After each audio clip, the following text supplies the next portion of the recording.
Bonjour, voyons dans cette vidéo comment utiliser le TCD pour faire des GCD, donc des tableaux croisés dynamiques qui vont servir de base à des graphiques croisés dynamiques. C'est pas bien sorcier, si vous avez vu la vidéo précédente pour expliquer le TCD, c'est ça le plus long et le plus important à assimiler, mais on va voir que en tout cas on peut se servir de ça pour faire des graphiques qui seront un petit peu différents des graphiques standards. Mais grosso modo, c'est à peu près la même chose tout de même. Je vais cliquer dans mon tableau d'origine. Pour aller ensuite sur l'onglet Insertion, cliquez sur Tableau croisé dynamique. Dans la feuille de calcul existante, ici, là, je vais créer mon tableau. Hop là, il est prêt. Je vais faire quelque chose d'assez simple, un peu comme dans mon exemple précédent. Je vais surtout me baser sur la catégorie de mes chaussures de sport là, qui sont vendues. Et prendre les ventes, prendre la somme des ventes. Et puis je vais prendre aussi... non, je vais commencer avec juste ça. Pour l'instant, on va faire quelque chose d'assez basique. Ici, je sais que pour chaque catégorie de chaussures, donc toutes chaussures de basket confondues, j'ai 50 ventes.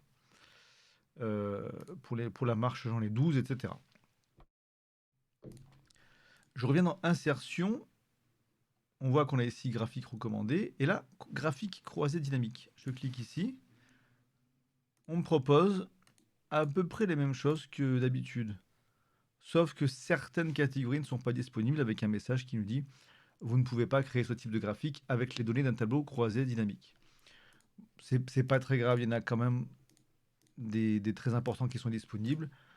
Dans la plupart des cas, hein, ce qu'on fait, ce sont des histogrammes, des courbes ou éventuellement des secteurs. Les trois qui sont présentés en premier sont très majoritairement ceux qu'on va utiliser dans la plupart des cas. Donc ici, l'histogramme me paraît assez indiqué. J'ai mon histogramme groupé qui me montre, je vais l'agrandir un petit peu, je verrai moins les données derrière, mais c'est pas très grave. Ici, on a des sommes de ventes par catégorie. Pas beaucoup de surprises, hein, c'est exactement ce que j'ai demandé. On voit que très nettement la course à pied écrase le reste, avec juste un petit peu de chaussures de foot ou de marche. Et puis le reste, bon, c'est bien dominé par la course à pied, mais on trouve quand même quelques ventes au niveau de la randonnée ou du casual, par exemple. Ok, super. Je vais, ceci dit, rajouter la colonne prix. Alors là, la colonne prix, la somme des prix au sein d'une catégorie, c'est pas très intéressant. Je vais prendre la moyenne. Donc je clique sur somme de prix ici, paramètres des champs de valeur. C'est l'occasion de faire une petite révision là-dessus. Je sélectionne moyenne, hop. Je mets les prix au format monétaire. Voilà. Alors qu'est-ce qu'on a ici? On a deux séries de données maintenant. Donc en bleu, là, les sommes de vente. En orange, les moyennes de prix. C'est intéressant. Bon, on a quelque chose qui ressemble beaucoup à un graphique classique, hein. Sauf qu'on voit que sur un graphique habituel, à droite, on aurait plus le pinceau et puis un entonnoir pour faire les filtrages. Ici, les filtrages sont gérés au niveau du TCD, au niveau... Alors, il y a plusieurs façons de faire, hein. On peut utiliser les filtres ici. Par exemple, rajouter... Je coche ici pointure et la pointure, je la mets dans les filtres. Ça apparaît ici, là, au niveau de N3. Et je pourrais dire, par exemple, que je veux afficher que la taille 42. Donc, là, je n'ai plus que la taille 42 qui est utilisée pour faire mes calculs. Je l'ai modifié à partir de cet endroit-là. On retrouve ça ici, là, en haut à gauche. Donc tout ça est lié au fait que j'ai mis pointure dans cette zone filtre-là. Donc je peux modifier le filtre à partir d'ici. Ou à partir de là, je vais prendre plutôt 43 par exemple. Je peux aussi cocher la case sélectionner plusieurs éléments pour prendre 41, 42, 43. Et voilà. Donc les filtres, au lieu d'apparaître en dessous du pinceau, dans ce type de graphique, sont modifiables à partir de ces deux zones, hein, soit celle au-dessus du TCD, soit celle en haut du GCD. Pour la catégorie, je peux aussi directement filtrer, même si j'ai pas mis ma catégorie au niveau des filtrages, j'ai le droit aussi de venir supprimer. Alors on a dit que c'était la course à pied là qui marchait fort. Je supprime la course à pied. Hop, elle a disparu. Je peux recliquer ici, la récupérer. Oups. Voilà. Et la course à pied est de retour. Le pinceau, comme d'habitude, hein, c'est juste pour changer le style de mon graphique. Ça ne change pas, c'est la même chose que les classiques. Donc je vais prendre, par exemple, ceci, ça a l'air pas mal. Ce style-là est sympathique. On voit qu'il nous rajoute des étiquettes de données qu'on aurait pu aussi rajouter avec le bouton plus. Le bouton plus, j'ai fait des vidéos sur les graphiques, hein, vous pourrez vous y référer. Là-dessus, c'est la même chose que les graphiques classiques. Étiquette de données, on coche ou on décoche, ça met les valeurs sur le graphique. Titre des axes pour pouvoir rajouter des éléments, etc. etc.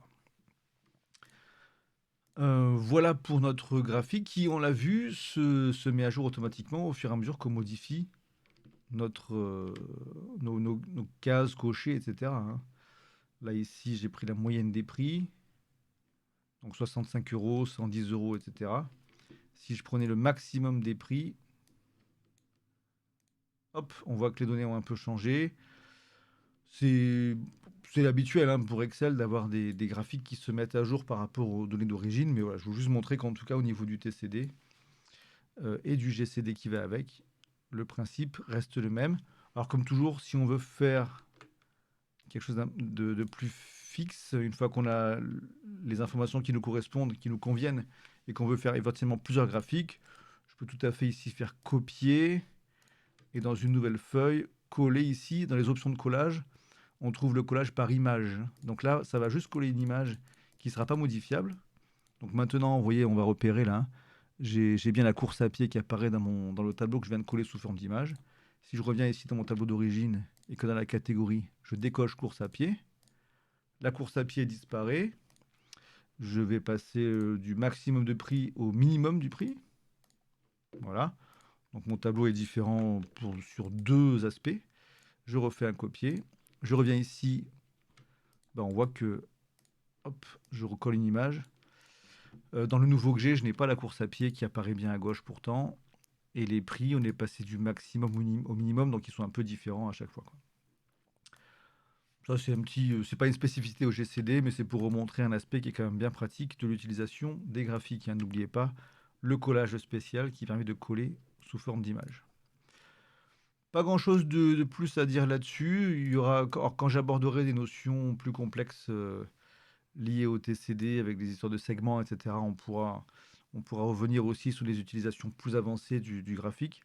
Mais pour une première utilisation, point trop n'en faut. Considérez que si vous savez faire ça, c'est déjà bien dans de nombreux cas. Donc entre cette vidéo et la vidéo précédente sur les bases du TCD, vous aurez déjà de quoi résoudre de nombreux cas liés à l'utilisation de ces fonctionnalités d'Excel qui sont quand même, sans être excessivement compliquées à utiliser, très puissantes et complexes.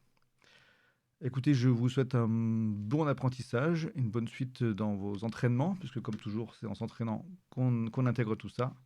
Et je vous dis à une prochaine vidéo.